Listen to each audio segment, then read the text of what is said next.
Hi there guys, Sam here, welcome back to another video, and I wanted to go through the 2020 Mark 8 Golf GTI road review basically. Review from road testers and my kind of short summary of what you kind of can expect on UK roads and in general.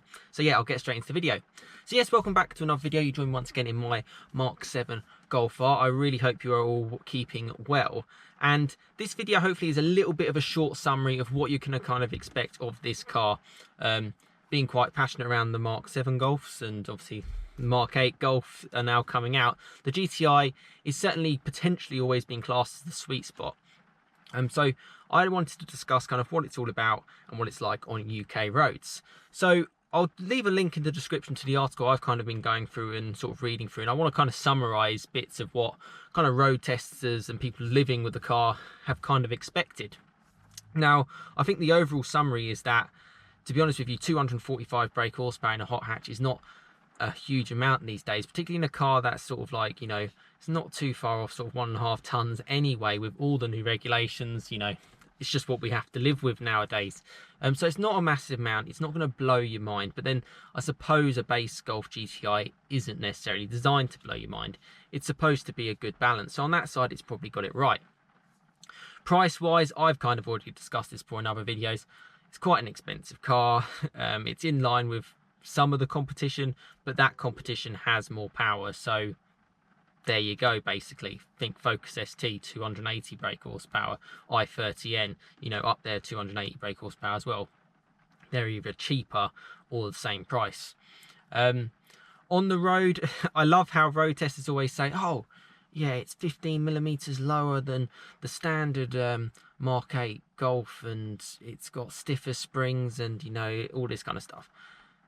Yeah, but what's that different to what the Mark 7 Golf GTI was, which had lowered suspension over a standard Mark 7 Golf?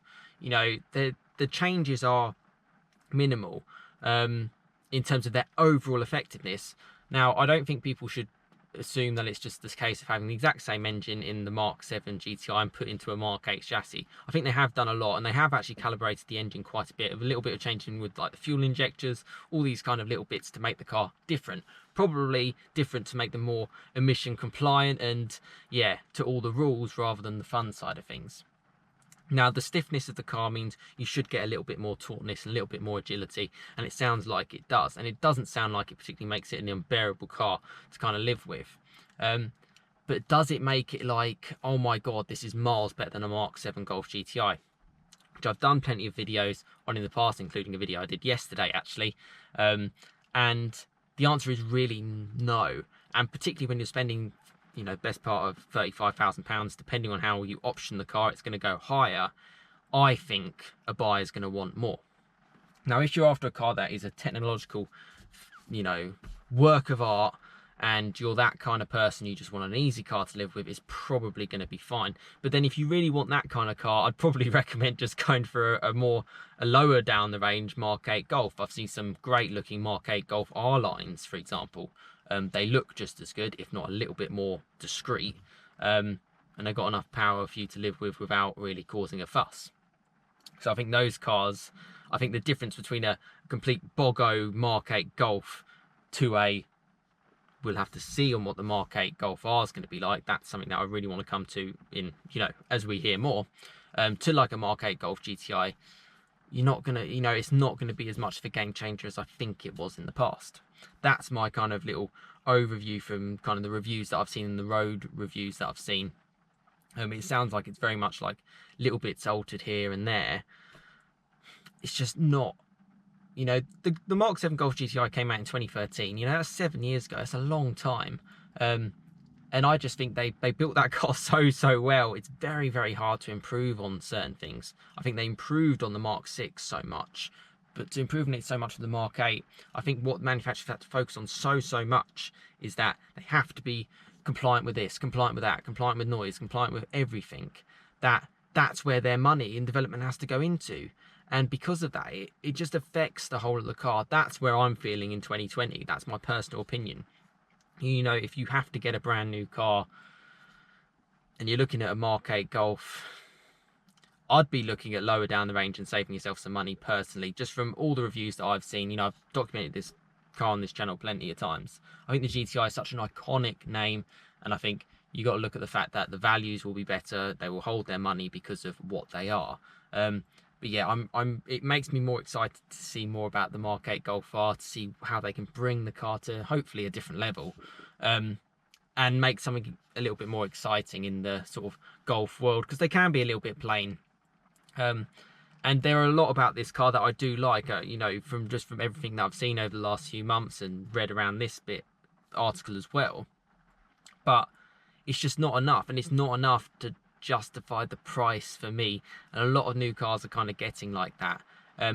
If it works for you and you want a car that can kind of do both things, you know, do a daily and have a little bit of fun, you know, it's going to be perfect. Do I think that is worth, you know, £36,000? I don't. And I don't, because I know that that car in a year or two's time is not going to be worth that kind of money. But that is just my advice to you if you're looking at that kind of car. And I guess on UK roads, which are getting as busier and as tougher as ever, really, with regulations and stuff, I think it's important to have one very good car. That's why I love my Mk7 Golf R, because it's just perfect at everything. Might not get the best economy in the world, you know, I can still average sort of 36, 37 miles per gallon relatively simply. And obviously you can get better in other cars. But if it's four-wheel drive and it's 300 brake horsepower and all the fun in the world, it nails it all. You know, it's not a huge SUV. It's well placed, well judged. Golfs have always kind of been like that. But the Mk8 Golf GTI is exactly setting the world on fire. We'll have to see what a TCR is going to be like. We'll have to see what any sort of performance related edition of the GTI is going to be like. Probably be a club sport. There's a lot left on the table is what I'm going to say. So if you're looking at something where you're going to be completely blown away, it's not the kind of thing to go for. If you want to get bragging rights for the first 3 months when they come out, go for it. But I think after that, I think it will slightly get forgotten a little bit. I hope I'm wrong, but it's just from all the information that I've kind of been understanding from this year, really. A lot of feedback I get from subscribers as well. I love my support on the channel, and that's, I think, where a lot of people are at. And you know, we only live once in this day and age, and to be honest with you, I think a lot of people are looking forward to the Mk8 Golf R, particularly now that it's kind of a little bit more established, and for potentially only a few £1,000s more than this Mk8 Golf GTI, I think you're better off holding out and biding your time. That's generally what I would personally say. But yes, let me know what you think. Let me know what you think of this article as well.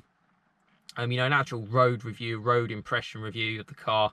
Don't get me wrong, I think it's a great car. I just think, for me, I would be looking elsewhere, and that is what I would recommend to other people. But it depends on your circumstances. If you've never owned a Golf GTI before in your life, or you know, you're coming off the back end of your finance agreement ending or your lease agreement ending and you want to get a brand new car, then I completely understand it. You're not going to be disappointed, but depending what you're coming from, you're not going to be blown away either. But yes, thanks so much for watching. Please let me know your thoughts in the comments below. And yeah, please subscribe and share for plenty more content to come. It is a big community channel here. That's what I try to build. So I really do appreciate your feedback in the comments. And I think others do as well. You know, talk to each other. You know, this is what it's all about, my kind of channel. And that's kind of what I've built for the last 3 or so years now. But yeah, interesting stuff, I hope, for you guys watching. But thanks so much for watching. Have a fantastic rest of your day. Hopefully it brightens up for people with the weather-wise. And I'll see you again next time. Cheers, guys.